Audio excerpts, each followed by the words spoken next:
Dhe në fakt, si që përmëndat që parë garancia rinore, por si që, këtu po japim ndim për të futur në administrat, kurse kur të futemi të garancia rinore, ne do të ndihmojmë të rinë që të futen në tregun e punës, por në privat. Pra ne kemi nga një mbështetje për administratën publike, nga një mbështetje për privatin. Përse? Për shkak se janë shumë të rinë që janë të papunë, që nuk ka një shkollim profesional, por nga ana tjetër kemi dhe një treg që i kërkon këta të rinë.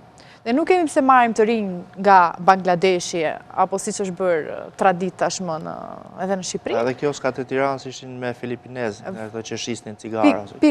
Kioskat që janë qytet.